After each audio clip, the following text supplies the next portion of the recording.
I never expected the girl I saved to return, let alone with an entire army at her back. 3 months earlier, I had been stationed on Outpost R-17, a dusty, quiet refueling hub on the far edge of human territory.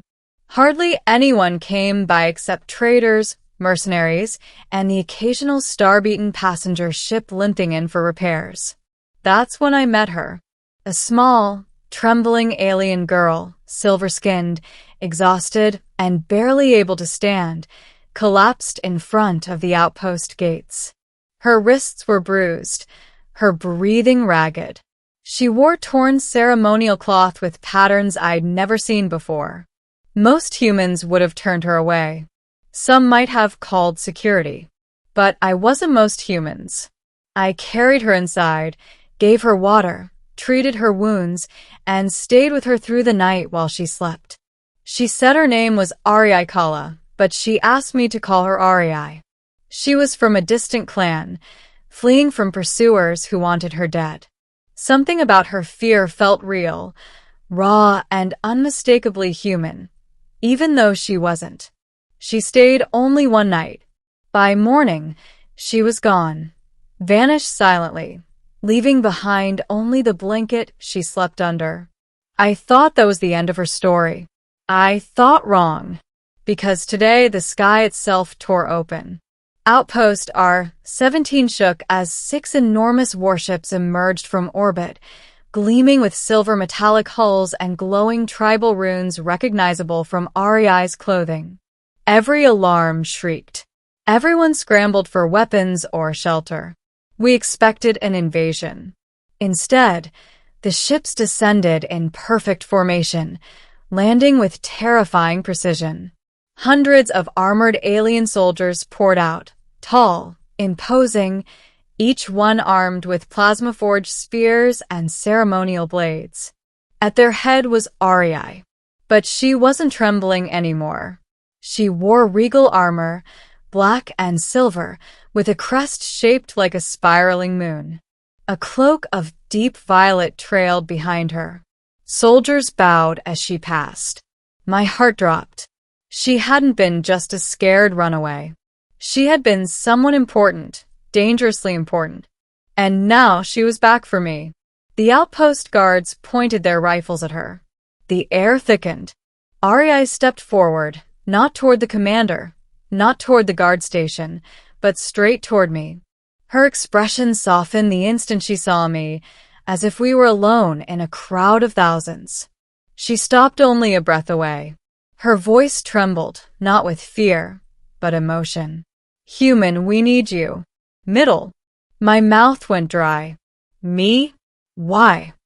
The soldiers behind her struck their spears to the ground in a synchronized, thunderous echo. Arii turned and signaled them to lower their weapons. She looked back at me with eyes shimmering like blue flame. "Because you spared me when my own people would not. Because you showed me mercy, courage, and trust. And because now you are the only one who can save us." The commander of the outpost barked at me from behind. "Human, step away from her. You're endangering the entire station." Arii spun, her eyes turning cold and sharp. She raised her hand, and her entire army shifted into defensive formation instantly. "None will harm him," she said. Her voice wasn't loud, but the ground itself seemed to obey. I turned back to her carefully. "Arii, what's happening?"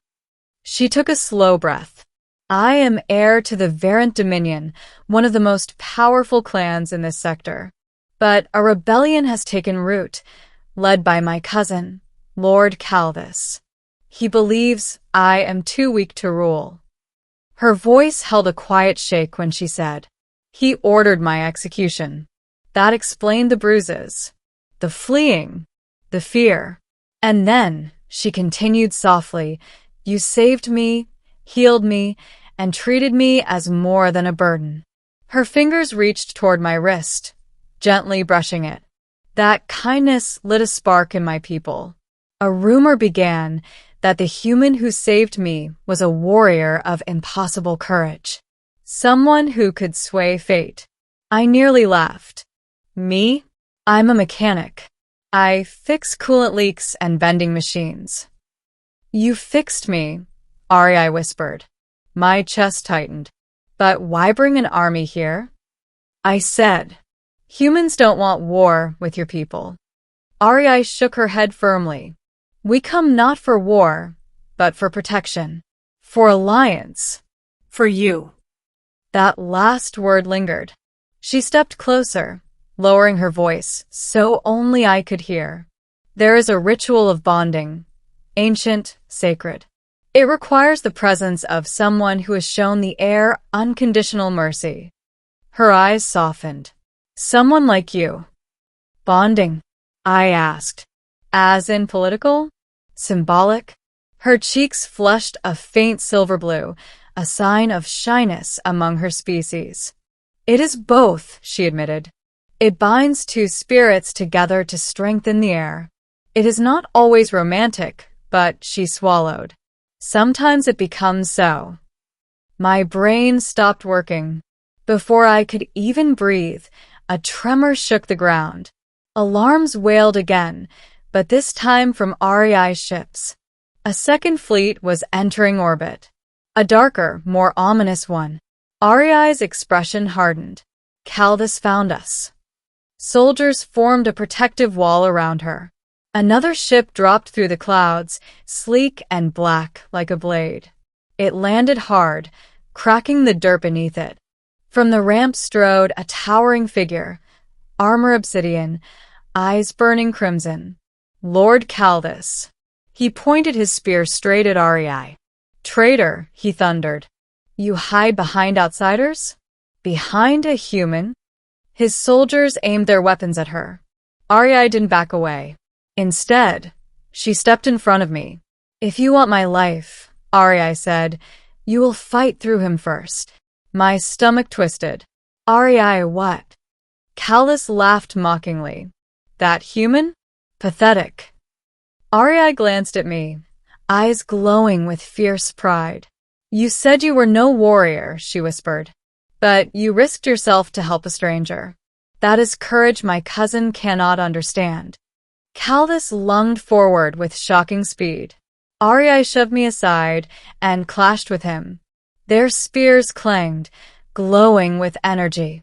Soldiers on both sides erupted into combat, the air exploding with plasma and metal. I wasn't a warrior, but I wasn't about to let REI fight alone. I grabbed a fallen soldier's pulse gun and sprinted toward her. Caldas pushed REI back with a brutal strike. She stumbled. He raised his spear to finish her. I fired. The shot hit Caldas' arm, staggering him. His spear swung wide instead of striking her heart. REI's eyes widened, not in fear, but in awe. Human, she breathed. You fought for me. Caldas roared in pain and fury. Enough. He leaped for me. REI intercepted him, spinning her spear with regal precision. With one swift motion, she disarmed him, the obsidian weapon clattering to the ground. Caldas didn't stop. He lunged barehanded. REI drove her spear into the ground, activated its base rune, and a shockwave burst outward, hurling Caldas back. He slammed into the hull of his ship and went still. Silence fell. REI turned to me, her eyes shimmering with emotion and relief. You saved me again, she whispered. Ending. The battlefield was quiet now, Caldas' forces retreating, REI's soldiers kneeling in triumph. She approached me slowly, as if afraid I might disappear. I came seeking a symbol, she said softly. A bond. A protector. Her voice trembled. But you became far more. She reached for my hand, clasping it between both of hers. You stood with me in front of an army. You fought to protect my life. No Varanth warrior has ever shown such loyalty. Her forehead gently touched mine, her people's gesture of deep trust. My people will follow me now, she continued. But to strengthen the throne, They will ask me a single question. Her eyes met mine, bright, hopeful, terrified. Will the human who saved me stay by my side? My throat tightened. Ari, are you asking? I am asking if you will be my bonded guardian, she whispered. My partner in leadership. My, chosen one. Her hand squeezed mine, trembling. You don't need to marry me. You don't need to rule. I only want the one thing I cannot replace. She took a breath. You. The world felt suddenly still. Then I nodded. I'm not going anywhere. Ari exhaled a shaky breath, a sound halfway between relief and joy. She embraced me tightly, her armor cold, but her warmth unmistakable. Her soldiers bowed. The sky above cleared as enemy ships warped away. And as her arm wrapped around me, guiding me toward her flagship, she whispered, Human, you changed everything. For her people, for her future, and for mine. And this time, I wasn't letting her walk away.